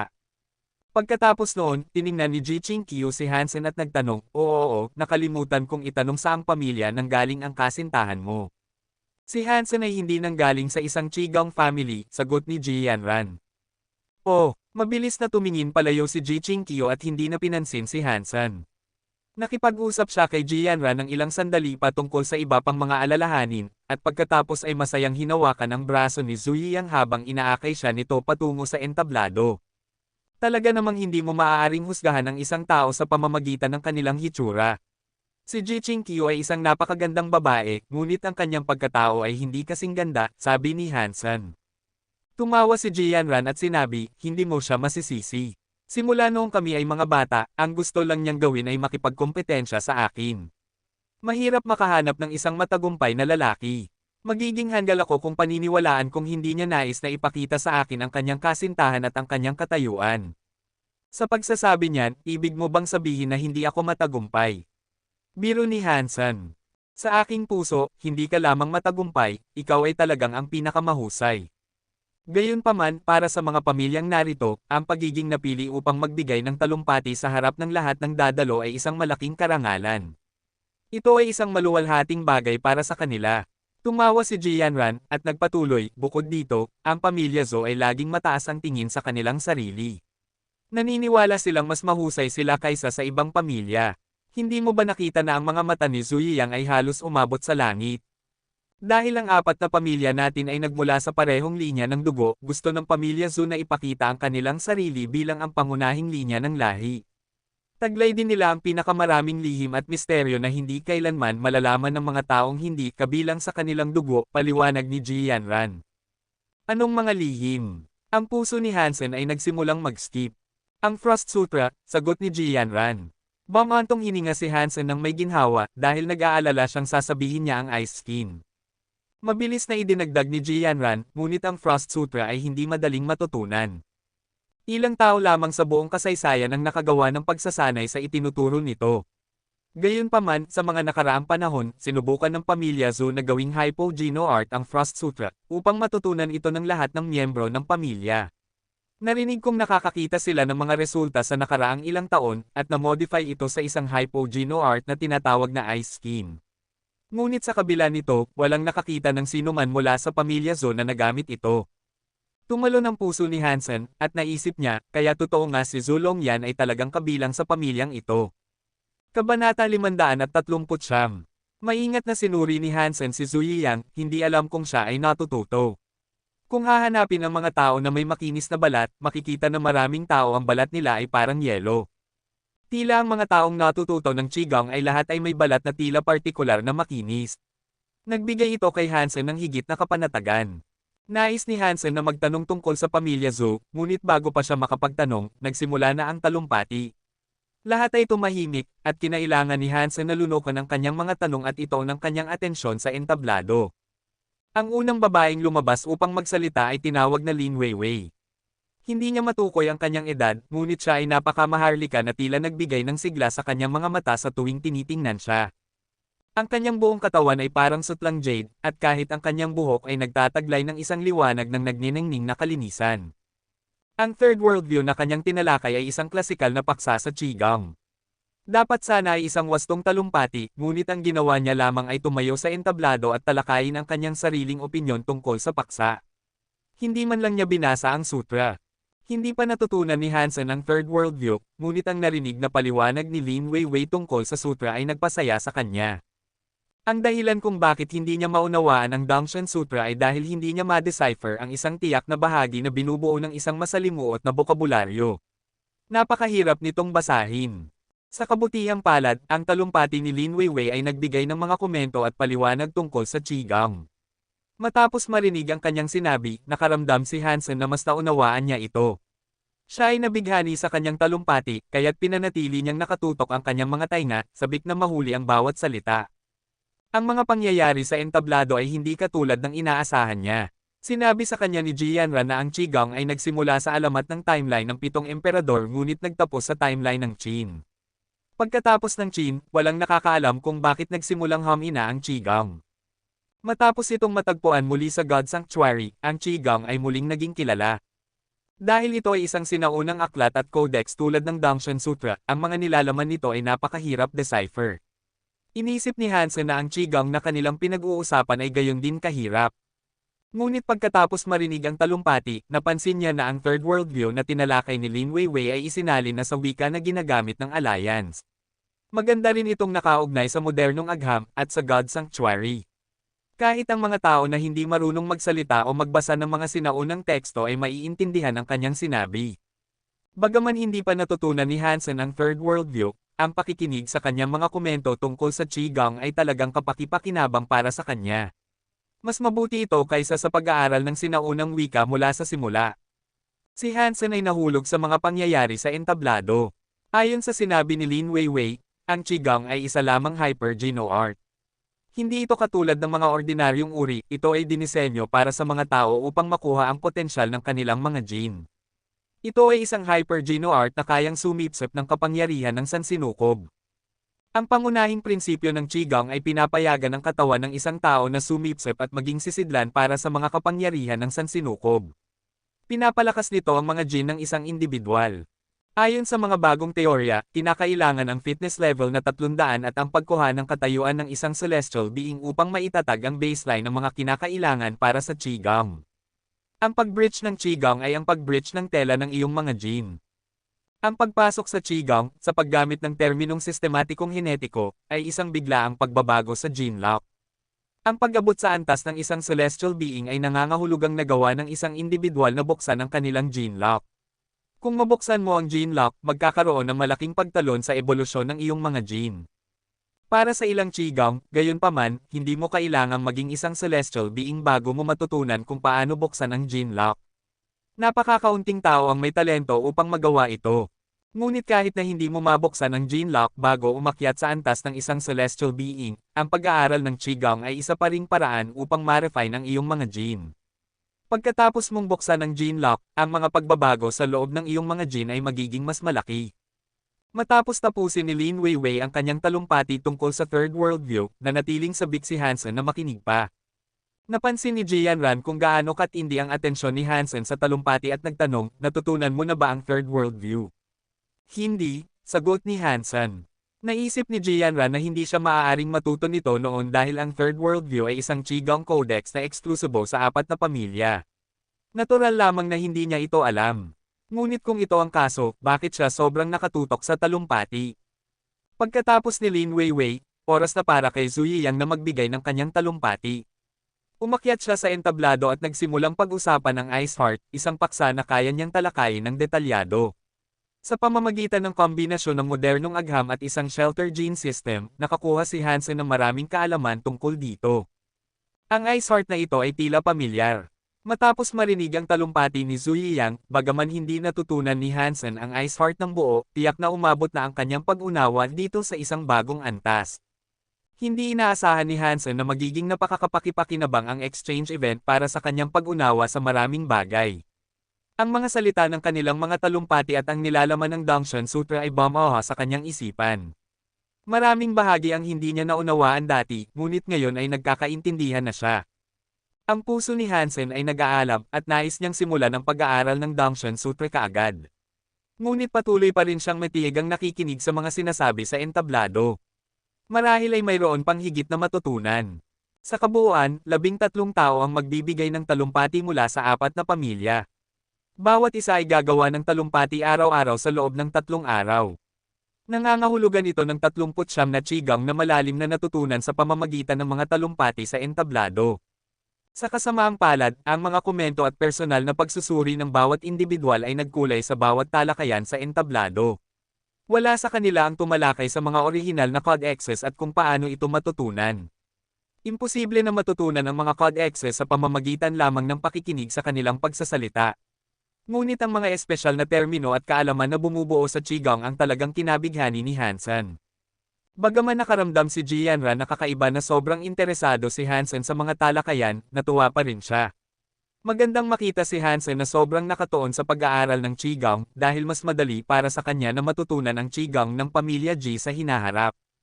Ang 3 araw ng talumpati ay natapos ng napakabilis para kay Hansen, at bagaman marami siyang natutunan, hindi sapat ang lalim ng mga talumpati para sa kanyang ganap na kasiyahan. Matapos na bumalik si Hansen upang muling tingnan ang Dangshan Sutra, napansin niya na ang mga nagsasalita ay bahagyang nagsalita ng higit sa isang pangunahing pahina ng sutra. Ngunit sapat na iyon para kay Hansen upang maunawaan ang mga batayang prinsipyo ng sutra, at ngayon ay alam na niya kung paano magsimula dito. Ngunit sa pagtatapos ng mga talumpati, mayroon pa rin siyang maraming hindi nauunawaan at hindi na maitanong na nagdulot sa kanya ng pagkadismaya. Ngunit naunawaan ni Hansen na ang mga tao sa kinaroroonan ay mga pinakabatang miyembro ng apat na pamilya, kaya't ang kanilang mga antas ay hindi maaaring masyadong mataas. Kaya't ang kanilang sariling pag-unawa ay magiging limitado rin. Gayunpaman, nagpapasalamat siya sa mga benepisyo na kanyang natamo, at ito ay nakakagulat. Dangshan Sutra, maaari ko na talagang matutunan ito. Bagaman nakakuha lamang ako ng mga batayan, ayon sa kanilang sinasabi, dapat na akong makapag-aral kung paano buksan ang gene lock. Ang tanging bagay na hindi ko alam ay kung gaano katagal ako magsisimula. Ang puso ni Hansen ay nakatutok sa mga batayan ng Codex ng Dangshan Sutra, halos humihingal, ang kanyang puso ay pumapabilis. Noong una, inisip ni Hansen na ang Dangshan Sutra ay talagang mahirap talakayin. Pagkatapos ng lahat, ang Qigong na tinalakay ni Lin Weiwei ay kayang buksan ang 3 o 4 na gene locks, ngunit ang Dangshan Sutra ay nagbigay ng 10 iba't ibang pasukan. Ayon sa kasalukuyang teorya, nangangahulugan iyon na kaya nitong buksan ang 10 gene locks. Ang pagkakaiba sa pagitan ng dalawa ay napakalaki. Ngunit para sa oras na kadalasang kinakailangan upang matutunan ang mga bagay na ito, nagsimula ng maayos si Hansen. Kabanata 540. Damaloy ang dugo sa lahat ng nabubuhay na bagay. Pagkatapos ng 36 na maliliit na siklo, isang malaking siklo ang nakukumpleto.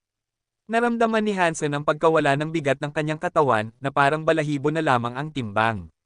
Mayroong isang katahimikan sa kanyang pag-iral na hindi pa niya nararamdaman noon, na para bang ang mga selula sa kanyang katawan ay nabuhay lahat.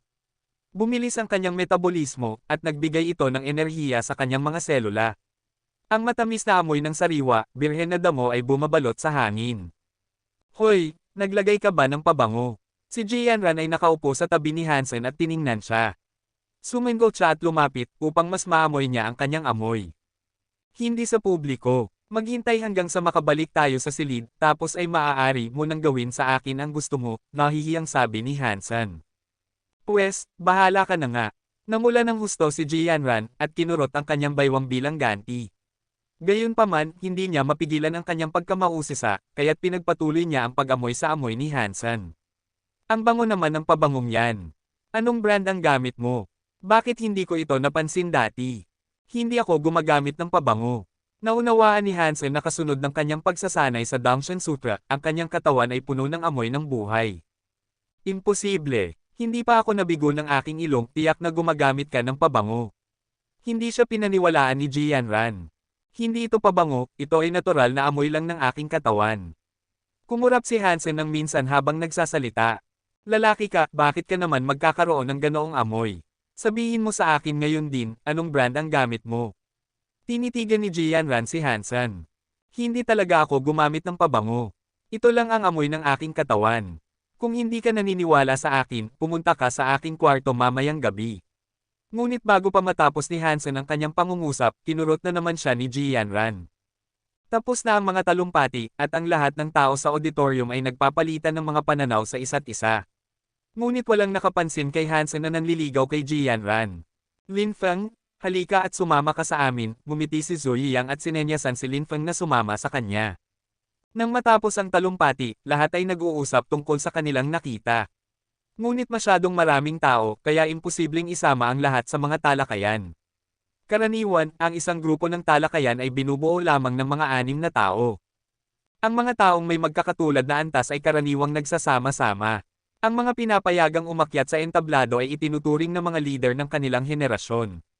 Karaniwan, nagtitipon sila sa ilang grupo upang talakayin ang ilang mga paksa ng sama-sama. Bagaman ang pamilya Zhou ay napakamayabang, si Lin Feng ay itinuturing na isa sa mga prodigy ng henerasyon. Ang sutre na pinag-usapan ni Lin Feng ay ang pinakamahusay. Kahit si Zhu Yiyang, na madalas na minumungkahi ang iba, ay itinuring siyang isang mahalagang tauhan. Ito ang dahilan kung bakit naramdaman niyang kailangang anyayawan siya. Oo, Lin Feng. Kasama rin namin si Ji Lei. Tere na, hawak ni Ji Qingqiu ang braso ni Zhu Yiyang habang nagsasalita siya. Ang mga kakayahan ni Ji Qingqiu ay hindi formal na kwalipikado sa kanya upang sumali sa bilog na nabubuo, ngunit ang pagiging karapat-dapat ng mga kalahok ay hindi mahigpit na nakasalalay sa kanilang talento. Siya ay kasintahan ni Zhu Yiyang, at bilang ganito, pinapayagan siyang sumali. Kaya't labis na natuwa si Ji Qingqiu. Isang karangalan para sa kanya na makasali sa nangungunang bilog ng mga pinakamatalinong kabataan ng 4 na pamilya. Pasensya na, May ilang matatandang kaibigan akong naghihintay sa akin sa ibang lugar na kailangan kong kausapin. Siguro sa susunod na lang. Tinanggihan ni Lin Feng sina Zhu Yiyang at Ji Qingqiu. Nagbago ang mukha ni Zhu Yiyang. Ang pamilya Zhou ay palaging isang mapagmataas na pamilya, at ang pagtanggi ni Lin Feng sa kanyang personal na paanyaya ay nakagalit sa kanya. Wala gaanong pakialam si Lin Feng sa reaksyon ni Zhu Yiyang. Lumingon lang siya at naglakad sa ibang direksyon. Maraming tao ang nakatingin kay Lin Feng habang ginagawa niya ito, at interesado silang makita kung aling bilog ang sasalihan niya.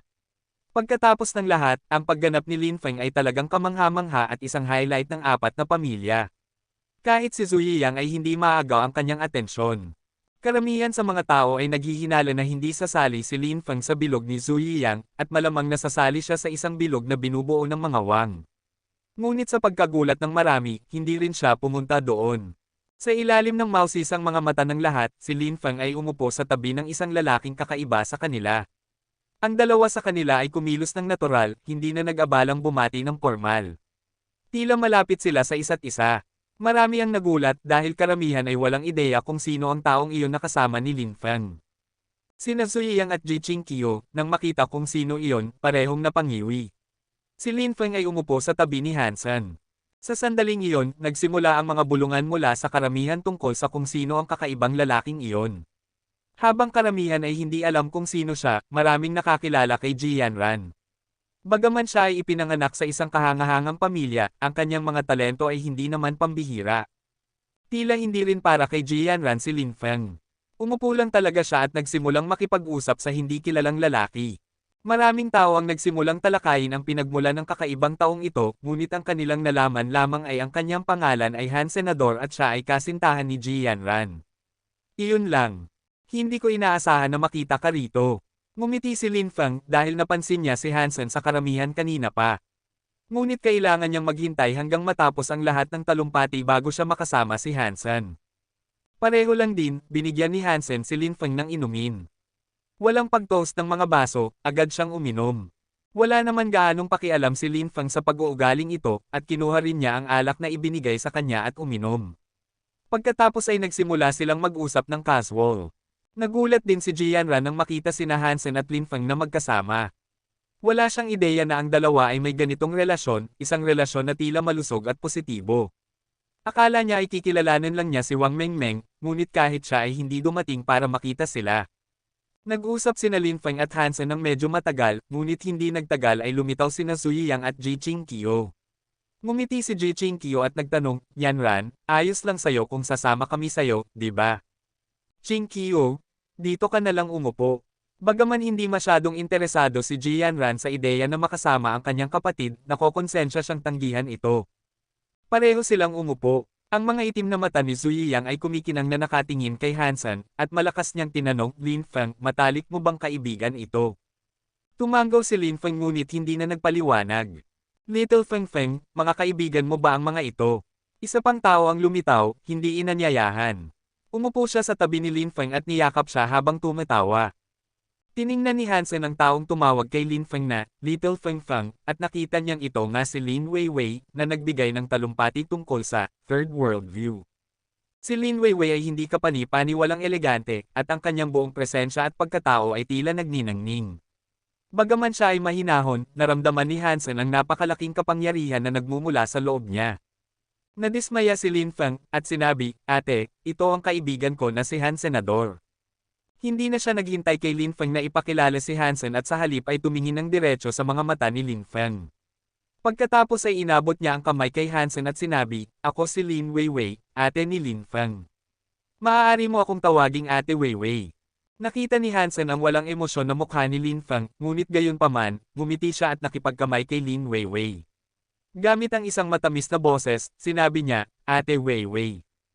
Ang noo ni Lin Feng ay puno na ng mga kulubot, ngunit masaya si Lin Weiwei na makita siya sa ganoong kondisyon. Sinabi niya, Little Feng Feng, ang iyong kaibigan ay mas kawili-wili kaysa sa iyo. Ate Weiwei, ito ang kasintahan ko na si Ji Yanran. Yanran, batiin mo si Ate Weiwei. Bihira lamang makita ni Hansen ang pagkadismaya ni Lin Feng, at nakakatawa ito, kaya't sumama siya.